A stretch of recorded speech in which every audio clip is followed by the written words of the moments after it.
Hello everyone, I hope आप सब अच्छे हों। तो लास्ट लेक्चर में पढ़ा था कि कैसे मणिपुर का एक्सेशन हो गया हमारे इंडियन यूनियन में, और उससे पहले हमने देखा था हैदराबाद का एक्सेशन।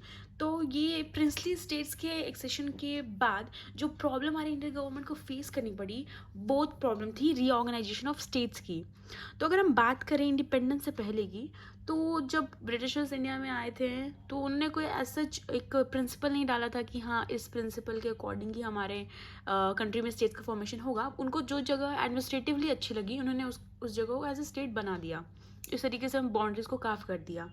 लेकिन नेशनल मूवमेंट के दौरान, जो कि इंडिपेंडेंस के पहले की बात है, उस दौरान क्या हुआ कि हमारे जो लीडर्स थे उन्होंने प्रॉमिस किया था हमारे लोगों से कि हम जब भी स्टेट्स को फॉर्म करेंगे तो वो लैंग्वेज के बेसिस पे ही होगा।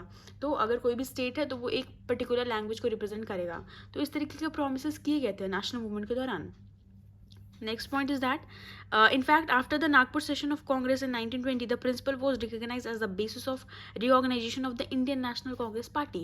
तो जब नागपुर का सेशन हुआ था, कांग्रेस का सेशन हुआ था नागपुर में 1920 में, तो यहाँ पे कांग्रेस पार्टी ने खुद लिंग्विस्टिक बेसिस पे ही अपने जो भी डिफरेंट मीटिंग्स होंगे या फिर डिफरेंट सेशंस होंगे उनको लिंग्विस्टिक बेसिस पे ऑर्गेनाइज करने का भी प्रॉमिस किया था। ठीक है, तो इस तरीके की चीज़ें भी बाहर आई थी। So things changed after independence and partition. Our leaders felt that carving out states on the basis of language might lead to disruption and disintegration. तो क्या हुआ कि इंडिपेंडेंस के बाद, पार्टीशन के बाद ऑलरेडी इतनी सारी प्रॉब्लम्स चल रही थी इंडिया में, डिफरेंट टाइप्स ऑफ लोगों को वायलेंस फेस करना पड़ा था उस दौरान। बहुत सारी चीज़ें हुई थी, जैसे मैंने पहले बताया है, लाइवलीहुड छोड़ना पड़ा, वुमेन के साथ कितनी एट्रोसिटीज़ हुई। तो ये सब देखने के बाद वो डर गए थे, लीडर्स हमारे जो हैं वो डर गए थे। वो अब और नहीं चाहते थे कि किसी भी तरीके से वायलेंस हो या हमारी कंट्री के टुकड़े हों या कुछ भी ऐसा, जो नहीं चाहते थे। डिवीज़न को वो इस टाइम पे प्रमोट नहीं कर रहे थे। तो इसी वजह से चीज़ें बदल गई थी। जो उन्होंने प्रॉमिस किया था वो अब उस चीज़ को पूरा करने में थोड़ा हिचकिचा रहे थे। वो नहीं चाहते थे कि ये हो, क्योंकि उनको ऐसा लग रहा था कि अगर हम लैंग्वेज के बेसिस पे स्टेट्स को क्रिएट कर देंगे तो क्या पता इससे और डिसइंटीग्रेशन हो जाए हमारी कंट्री का। इस तरीके की चीज़ें आ रही थी। तो हमारे गवर्नमेंट ने सोचा कि थोड़ी देर तक इस चीज़ को साइड करते हैं। लेकिन क्या हुआ कि जो लीडर्स चाह रहे थे कि इस इशू को थोड़ा शांत रखते हैं, अभी डिवीज़न नहीं करते हैं, वो नॉर्मल लोकल लोगों को नहीं अच्छा लगा। क्या हुआ, विशाल आंध्र मूवमेंट हो गया। विशाल आंध्र मूवमेंट क्या है वो हम देखते हैं। So protest began in the Telugu region areas of old Madras which included present day Tamil Nadu, parts of Andhra Pradesh, Kerala and Karnataka. तो जो है वो प्रोटेस्ट आने लग गया। कहाँ पे? तेलुगु स्पीकिंग रीजन में, जो मद्रास प्रोविंस है वहाँ पे एक तेलुगु स्पीकिंग एरिया है, वहाँ पे प्रोटेस्ट आ गया। प्रोटेस्ट लोग करने लग गए हैं। और मद्रास एरिया जो है जो उस टाइम पे, वो कौन कौन से एरिया वो इंक्लूड करता था? वो आज का प्रेजेंट है तमिलनाडु, आंध्र प्रदेश का कुछ पार्ट्स, और केरला और कर्नाटका। ये लगभग 4 स्टेट्स को कंबाइन करके मद्रास प्रोविंस बना था पहले। तो वहाँ पे प्रोटेस्ट जो है वो आने लग गया तेलुगु स्पीकिंग एरियाज में। अब वो लोग क्या चाहते थे basically? The Vishal Andhra movement as the movement for a separate Andhra was called, demanded that the Telugu speaking area should be separated from Madras province of which they were part and be made into a separate Andhra province. तो जो विशाल Andhra movement था वो इसलिए था कि एक separate Andhra को बनाया जाए, और उनकी ये मांग थी कि जो तेलुगु स्पीकिंग एरिया है उनको अलग कर दिया जाए मद्रास से, जिनके पहले पार्ट रहे हैं। जैसे तेलुगु स्पीकिंग एरिया जो मद्रास प्रोविंस का पार्ट है, तो वो चाहते थे कि उनको अलग कर दिया जाए मद्रास प्रोविंस से, और उनको एक सेपरेट आंध्र प्रदेश दे दिया जाए बना के, एक सेपरेट स्टेट दे दिया जाए बना के। I hope this is clear. This was the Vishal Andhra movement. तो अब वो मूवमेंट में आगे क्या हुआ वो हम देखेंगे, right. So the movement gather momentum as a result of the central government's वैसिलेशन।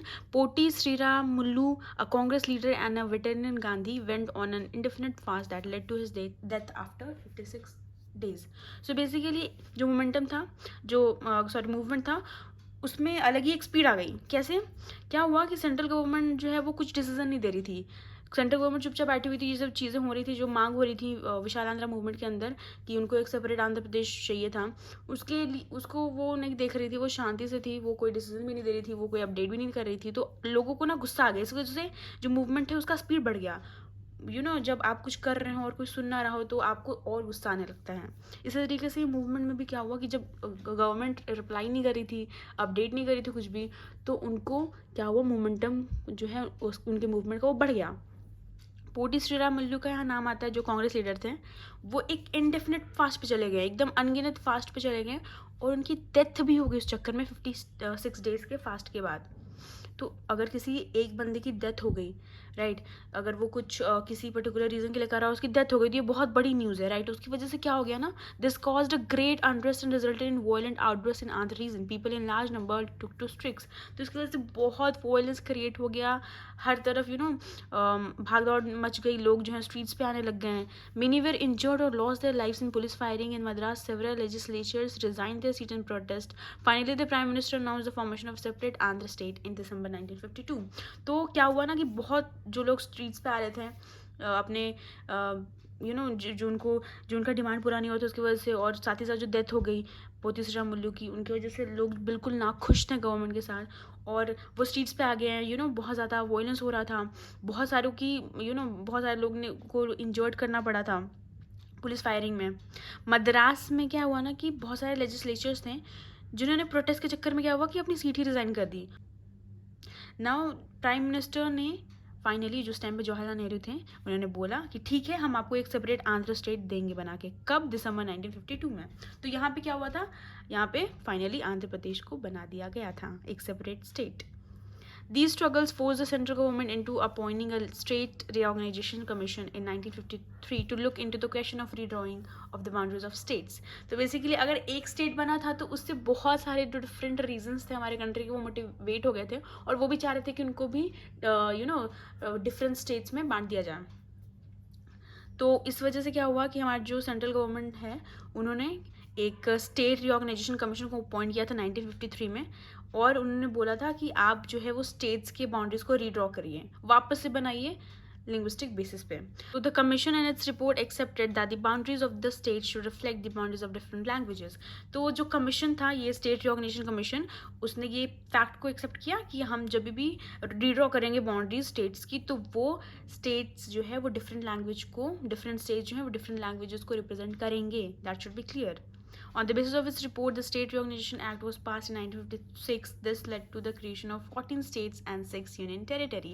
तो बेसिकली उसने एक रिपोर्ट प्रिपेयर की और स्टेट रिऑर्गेनाइजेशन एक्ट को पास किया गया 1956 में, और उसके तहत क्या हुआ कि 14 स्टेट्स और 6 यूनियन टेरिटरीज को उस टाइम पे फॉर्म किया गया था। तो अगर आपसे क्वेश्चन आए कि इनिशियली कितने स्टेट्स और यूनियन टेरिटरीज को फॉर्म किया गया था, तो आपको याद होना चाहिए कि 14 स्टेट्स और 6 यूनियन टेरिटरीज को इनिशियली फॉर्म किया गया था under the state reorganisation commission act, under the state reorganisation act 1956।